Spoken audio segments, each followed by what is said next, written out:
Well, good morning, and thank you so much for inviting me to be part of this very stimulating meeting.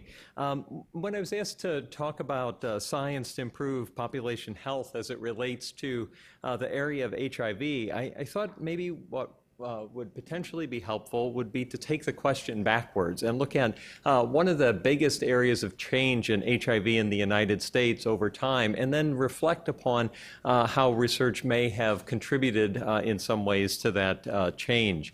Also very glad that Jean McGuire and Jeff Levy and others who've had great experience with HIV over the years are in the room and may want to comment on this as well later too.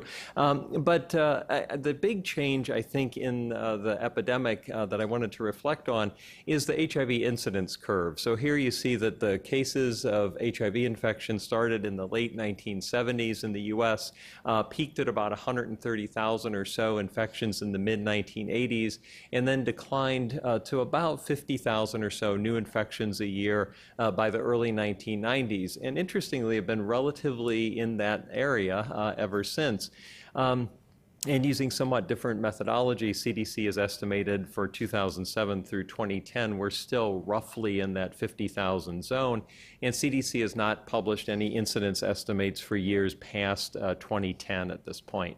A slightly different way to look at this is to take the HIV transmission rate, or incidence divided by prevalence. And if we do that over the course of the epidemic, we see early on that number was quite high, but bounced around a lot because there's instability in incidence and prevalence estimates. But you see the same kind of trajectory here, things being quite high to the mid-1990s, going down, and by the early 1990s, relatively flat. And if you take the year 1990 through 2006 and blow that out, what you see is this kind of flattening. And when the new HIV treatments, the combination therapies, came available in 1995 and especially in 1996, interestingly, transmission rates went up slightly in the US for a brief time period and then have changed a bit and floated downward slightly over time. So another way to think about these changes was, now several years ago, we wrote a paper and looked at if you had an estimate of what the HIV incidence curve might have looked like in the US, that's the taller curve here as we knew it at the time of this paper. It's a little, we know a little more now about the jagged edges here and there in that curve. What would you have estimated the death rate curve to have looked like over time? And what we see here in the dark bars that's solid with the boxes, that's observed. And if we didn't have the new treatments that came available in 1995 and 96, we would have estimated the death curve to look like this dashed line over here. You'd expect the death distribution to look like incidence, but dampened down and flattened out a bit over time to account for death rates. And so when we ask ourselves, did the new treatments that came available alone change deaths in the US, or was a combination of earlier prevention and social change and treatment? I think it's all of those things together. We would have expected to see some change anyway, even if those treatments hadn't become available. So if we reflect on then earlier on in the epidemic in the late or mid to late 1980s and early 90s, what tools did we have available to us at the time? What was going on? Well, clearly there were new information about the discovery of modes of transmission, social activism as a direct result of the tremendous health disparities.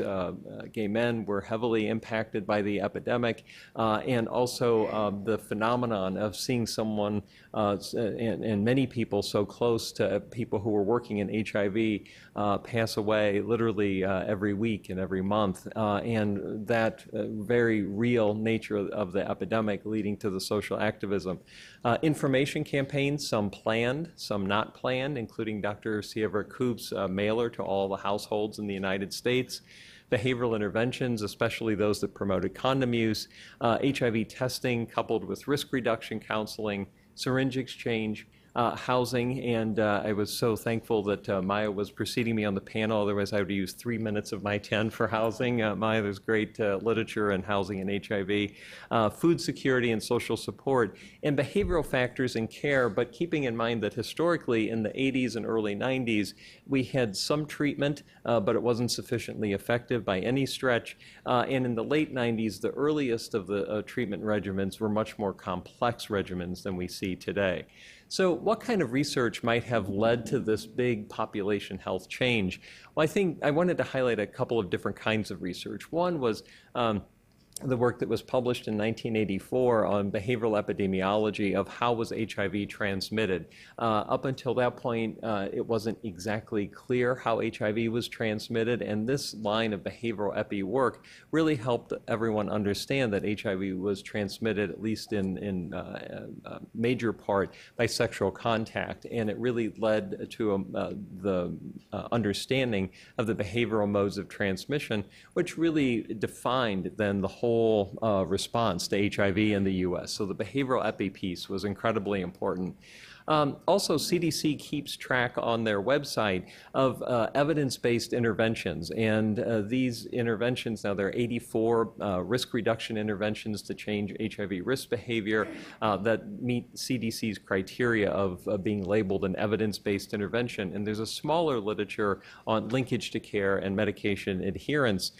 In this case, I wanted to note that it really led very directly to a policy change. There were behavioral intervention trials going on in the late 1980s and very early 1990s. And in the early 90s, CDC instituted HIV prevention community planning, and each jurisdiction in the US was asked to come up with a plan and very specifically tie that plan to the evidence-based literature, literally to the point of trying to come up with the citations for what are the trials, what are the papers, what are you basing this on in terms of your plans. And so I think it was a very direct link between science and how priorities were being set locally over time. Also, there's an important contribution of HIV counseling and testing. So the first test was available in 1985, the first confirmatory in 1987. Also that year, CDC came out with its first counseling and testing guidelines for the field. And there's a complex and kind of large literature on the effects of counseling and testing. Just one of those studies is this one that was published in JAMA in 1998 by colleagues at CDC. And they looked at behavior change and STI incidence among seronegative clients as a function of receiving counseling and testing, and found that indeed there was an effect on behavior change and STI incidence. And another way to look at the outcome, besides looking at the effects of counseling and testing one trial at a time, is to look at the transmission rate across the US. So this is really looking at the population level. Incidence rates for persons who are aware or unaware that they're living with HIV, for persons who have suppressed or unsuppressed viral load if they're living with HIV, and also if there's any risk behavior present with a serodiscordant partner that could lead to transmission. And we can break out the effects on transmission rate of awareness, of risk behavior, and suppression of viral load and see really major differences. So it's another way of kind of tracking the population health level change. And one last example is just needle exchange, as was mentioned earlier by Paula. Needle exchanges started in the US in the late 1980s, but the federal government, for most of the time period since then, has banned the use of federal money for syringe exchange. However, as of this paper through 2008, there were 122 locally and state and private funded syringe exchange programs that distributed over 29 million syringes. So what didn't have uptake at the federal level seemed to have more uptake at the local level and in the private sector. And if we look at jurisdiction by jurisdiction that did have syringe exchange, you can see what happens a bit over time. This is HIV incidence among persons who inject in New York City versus the number of syringes that were distributed over the same time period. So a very interesting relationship, I think, there. And the last thing I wanted to say say in my last minute is just that I think for the field of HIV, thinking about how we learn from those lessons and apply them to the new updated national strategy. The president just released a new strategy in July of 2015 that takes us from this year through 2020. And it really tries to address this major gap in the HIV care continuum in the U.S. There's about 1.2 million people living with HIV, and only about 30% of that 1.2 million persons has suppressed virus. There are major gaps in care, and thinking about how we address that is really critical. And let me just skip a couple of slides and say that these are the outcomes that are listed in the new strategy. And there's a lot of important population health research opportunities, I think, here. And the last slide that I will just end with is, as David read the IOM imprimatur at the beginning, when the president released the first national strategy in 2010, he said the question is not whether we know what to do, but whether we will do it. And I'll stop there. Thank you.